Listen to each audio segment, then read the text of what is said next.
Chapter 9. As he passed by, he saw a man blind from birth, and his disciples asked him, "Rabbi, who sinned, this man or his parents, that he was born blind?" Jesus answered, "It was not that this man sinned, or his parents, but that the works of God might be displayed in him. We must work the works of him who sent me, while it is day. Night is coming when no one can work. As long as I am in the world, I am the light of the world." Having said these things, he spit on the ground and made mud with the saliva. Then he anointed the man's eyes with the mud and said to him, "Go, wash in the pool of Siloam," which means sent. So he went and washed and came back seeing. The neighbors and those who had seen him before as a beggar were saying, "Is this not the man who used to sit and beg?"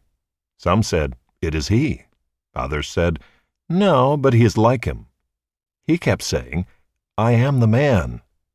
So they said to him, "Then how were your eyes opened?" He answered, "The man called Jesus made mud and anointed my eyes, and said to me, 'Go to Siloam and wash.' So I went and washed and received my sight." They said to him, "Where is he?"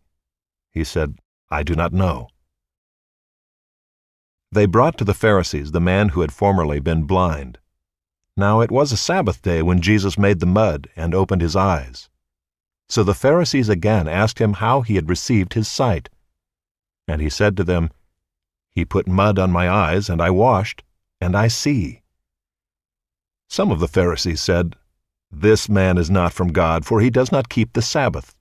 But others said, "How can a man who is a sinner do such signs?" And there was a division among them. So they said again to the blind man, "What do you say about him, since he has opened your eyes?" He said, "He is a prophet."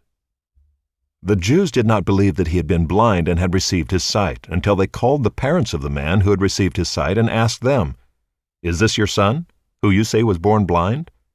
How then does he now see?" His parents answered, "We know that this is our son and that he was born blind. But how he now sees, we do not know, nor do we know who opened his eyes. Ask him, he is of age, he will speak for himself." His parents said these things because they feared the Jews, for the Jews had already agreed that if anyone should confess Jesus to be Christ, he was to be put out of the synagogue. Therefore his parents said, "He is of age, ask him."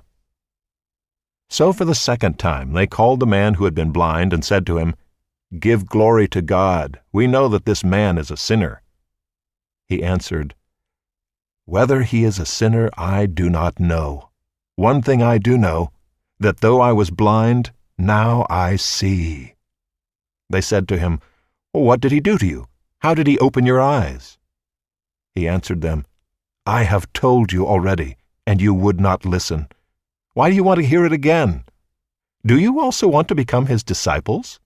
And they reviled him, saying, "You are his disciple, but we are disciples of Moses.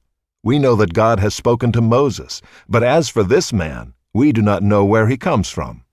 The man answered, "Why, this is an amazing thing.